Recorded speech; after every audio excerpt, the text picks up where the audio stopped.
Hi friends, இன்றைக்கி வீடியோவில் கோவக்காய் தொக்கு எப்படி செய்யலான்னு பார்க்கலாம். கடாய் ஹீட் ஆயிடுச்சு. ரவுண்டாக கட் பண்ணி வச்சுருக்கிற கோவக்காய் இதில் சேர்த்து நல்லா வதக்கி எடுத்துக்கோங்க. அந்த மாதிரி சாஃப்டாக. அதே கடாயில் கொஞ்சம் ஆயில் சேர்த்துக்கோங்க.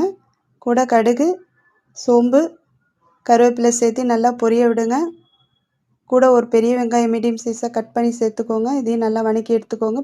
2 தக்காளி பொடியாக கட் பண்ணியிருக்கு, அதையும் சேர்த்துக்கோங்க. நல்லா வதக்கி எடுத்துக்கோங்க. இப்போ நல்லா வதக்கியாச்சு. இப்போ இது கூட கொஞ்சம் 1/2 ஸ்பூன் மஞ்சத்தூள், 1/2 ஸ்பூன் மிளகாத்தூள், 2 ஸ்பூன் குழம்பு மிளகாத்தூள், தேவையான உப்பு சேர்த்து நல்லா எண்ணெயிலேயே வதக்கி எடுத்துக்கோங்க. இதுக்கு தேவையான தண்ணி சேர்த்து கோவக்காயை நல்லா வேக விடுங்க. மூடி வச்சு வேக விட்டுருங்க. 10 நிமிஷம் நல்லா வேகட்டும். இப்போ இதுக்கு ஒரு மசாலா அரைச்சிக்கலாம். தேங்காய், 1/2 ஸ்பூன் சோம்பு சேர்த்து நல்லா தண்ணி ஊற்றி பேஸ்ட்டாக அரைச்சிக்கோங்க. இப்போ கோவக்காயில் சேர்த்துக்கலாம். நல்லா அந்த மாதிரி கலந்து விட்டுருங்க.